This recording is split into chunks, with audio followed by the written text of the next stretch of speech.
c'est la deuxième fois que c'est utilisé dans une enquête pour meurtre au Québec. C'est la technique de l'infiltration et ça a été utilisé dans le cas de l'enquête sur Christine Lepage, qui était suspect numéro 1 dans le meurtre de Germain de Rome survenu en 1991. Ce qu'on a fait, ni plus ni moins, c'est que c'est monter avec des agents d'infiltration une fausse organisation criminelle dans laquelle on l'a fait entrer.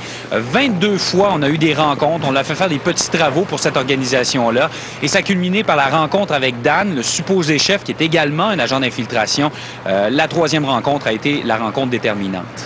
Il faut dire, Jean-François, que cette rencontre, justement, où l'accusé a été filmé à son insu. Là. Dans une chambre de cet hôtel, l'hôtel Intercontinental à Montréal, ça s'est passé en novembre 2002. Lors de cette rencontre-là, qui dure environ 1h20, qui a été filmée par une caméra de surveillance, caméra cachée évidemment, on essaie de faire parler la suspecte dans ce dossier-là. Il y avait eu un verre d'eau sur lequel on avait retrouvé ses empreintes, mais de toute évidence, les policiers avaient besoin d'autres preuves et d'aveux.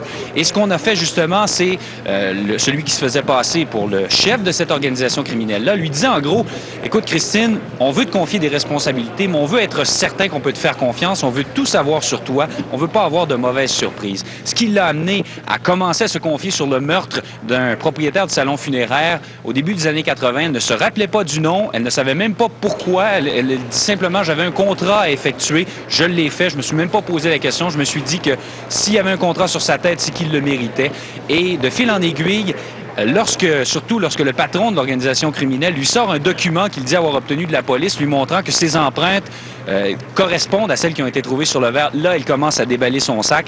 Un petit peu plus tard dans le bulletin, je vous raconterai un petit peu ce qu'elle a confessé lors de cette rencontre aux policiers. Merci, Jean-François. Au revoir. Au revoir. Ici Joël Goulet. Au procès de Michel Bérubé, si l'accusé dit la vérité, plusieurs témoins de la poursuite se sont parjurés. Et puis, 3 morts au Texas à cause d'une querelle sur le paiement d'une pension alimentaire.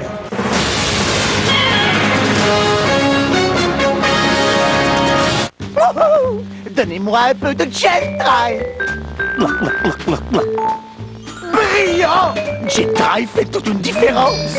Désolé, mais l'effet de Jet Drive se limite à votre vaisselle. Jet Drive, brillant, éclatant tout le temps!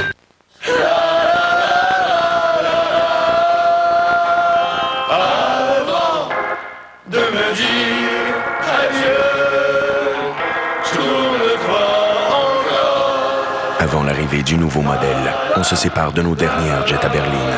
0 première mensualité, 0 dépôt de sécurité et 0 comptant à la location. Prendre le volant sans rien payer. Une offre déchirante de votre concessionnaire Volkswagen. C'est ça, profitez-en!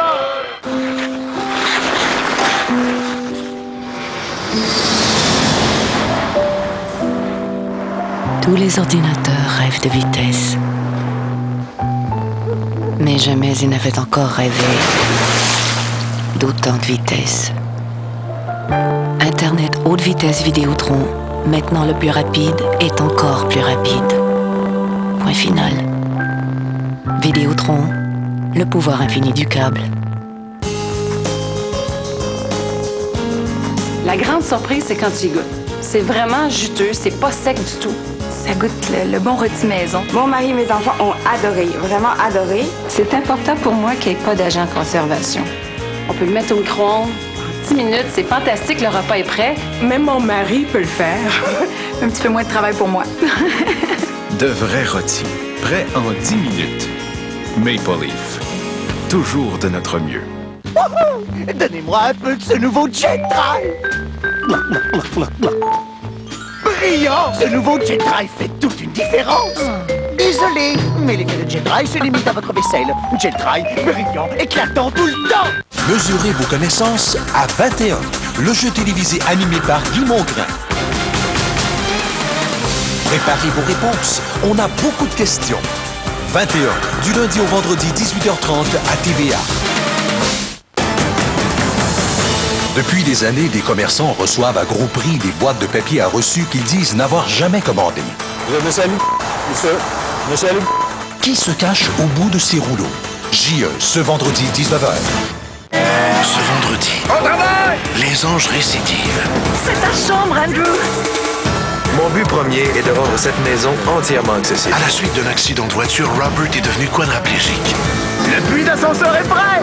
Cet ascenseur est l'élément le plus important pour Robert. Il va lui permettre de passer de son loft au reste de la maison. En 7 jours, l'équipe des Anges va transformer sa vie à jamais. Laissez tomber le rideau!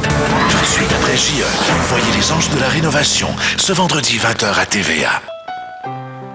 Nicolas Ciccone revient de France où il a lancé son album. En exclusivité chez nous, il chante en italien, en anglais et en français. Il y aura même des surprises pour lui. Ce vendredi 21h à Devine qui vient ce soir. Ce TVA en bref vous est présenté par Stéréo Plus, les surdoués du son. Bon après-midi. 15 ans après un déraillement de train survenu en plein cœur du village de Saint-Léonard-d'Aston, il y a des résidents qui demeurent près de la voie ferrée et qui sont craintifs. Ils craignent un autre accident. 2 témoignages de résidents, dont l'un a eu sa maison complètement démolie par un wagon. On vous parle d'un autre cas de pédophilie, un homme de 79 ans reconnu coupable d'agression sexuelle. Les détails à 18h. Il y a un autre procès dont on parle beaucoup, c'est celui de Michel Bérubé. Il est accusé du meurtre de sa conjointe. Il a témoigné aujourd'hui pour sa défense au palais de justice de Montréal. Son témoignage qui soulève bien des questions, Joël Goulet. De toute évidence, quelqu'un a menti, car l'accusé, les témoins de la couronne ont des versions complètement différentes, là. Oui, en fait, Pierre, si Michel Bérubé dit la vérité, la plupart des témoins de la poursuite se sont perjurés.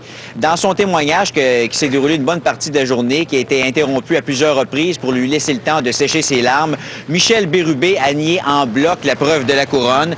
Tania Bushman ne l'aurait pas quitté 3 jours avant le drame du 20 novembre 2002 et selon lui, elle avait toujours l'intention de le suivre dans le déménagement du couple prévu à Calgary. Pourtant, je vous rappelle qu'au moins 4 témoins de la poursuite ont juré sur la Bible que la relation entre Tania Bushman et Michel Bérubé était bel et bien terminée. Autre contradiction majeure, contrairement aux autres témoins de la poursuite, Michel Bérubé a décrit Tania Bushman comme une femme jalouse, également comme une femme malheureuse, mal dans sa peau, obsédée par son corps, maniaque des chirurgies esthétiques. Ces complexes inexplicables auraient même donné lieu à plusieurs chicanes de couple, dont celle du 19 novembre 2002, la veille du drame, une sévère dispute qui aurait même laissé des marques au visage de Michel Bérubé, toujours selon l'accusé. Et Joël, j'imagine que le procureur de la Couronne, quand il est venu en contre-interrogatoire, n'a pas laissé ça comme ça? Non, Claude, contre-interrogatoire très serré, très corsé. Je peux vous dire que les larmes ont rapidement fait place au blanc de mémoire. Michel Bérubé, à partir du moment où il aurait décroché le cadavre de sa conjointe, ne se rappelle d'à peu près plus rien, ne se rappelle pas de la position du corps. Je vous rappelle que c'est très important dans une pendaison. Ne se rappelle pas de la rigidité du corps non plus. Il a également mentionné aux membres du jury qu'il était trop paniqué à ce moment-là pour appeler le 911 ou encore effectuer des manœuvres de réanimation. Et est-ce qu'on en est rendu à passer aux plaidoiries maintenant? Oui, tout à fait, Claude. Plaidoirie des avocats prévue pour lundi matin, après quoi le juge Régent-Paul donnera ses directives finales en droit au jury, qui par la suite, aux alentours de mardi ou mercredi, sera séquestré afin d'entreprendre ses délibérations. Merci beaucoup, Joël. Au revoir. Des images maintenant, des images troublantes qui nous proviennent du Texas. C'est une fusillade. C'est survenu à l'intérieur d'un palais de justice, Maxime Landry. Un homme qui s'est présenté là-bas lourdement armé. Armé d'un fusil d'assaut AK-47, ça se passe à Tyler, c'est à 150 km de Dallas. Les scènes sont impressionnantes, paniquantes.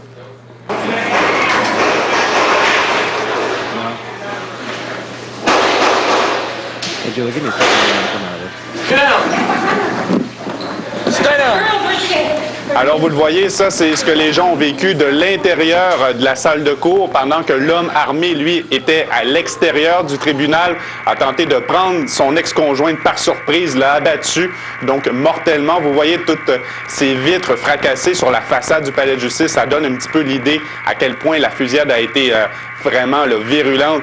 Les gens, les policiers qui sont déployés en masse à l'extérieur pour tenter justement de cerner l'homme en question, qui était d'ailleurs lui-même protégé par un gilet pare-balles. Il y a même un voisin qui a tenté de prendre son arme personnelle, de faire feu vers le suspect en question, mais peine perdue, l'homme avec son AK-47 s'est simplement retourné et a tiré le voisin. Donc, 3 morts sur place, 4 blessés, notamment des agents, des voisins, même son propre fils. Et il a réussi à prendre la fuite? Oui, il a réussi à prendre la fuite durant un bout de temps. Ce sont les autres images qu'on va vous présenter. Une poursuite quand même qui s'est étalée sur quelques kilomètres. Plusieurs dizaines de policiers, vous le voyez sur ces images-là, qui se sont lancés aux trousses du suspect. Et là, vous allez voir le suspect qui est dans sa camionnette, toujours armé, Il y a des échanges de coups de feu qui se produisent. Et là, vous voyez des policiers qui sont de l'autre côté là, de la route, qui étaient finalement en attente. L'homme tente de sortir, trop peu, trop tard. Il est atteint mortellement par les policiers. Donc, bilan, 3 morts, 4 blessés. Tout ça pour une simple question de pension alimentaire que l'homme n'acceptait pas. Il venait de rompre avec sa femme après 23 ans de vie commune. Juste vous dire, en terminant, au Texas, on dit que chaque résident possède en moyenne 4 armes à feu. Oui, ça en dit beaucoup. Merci. Au revoir.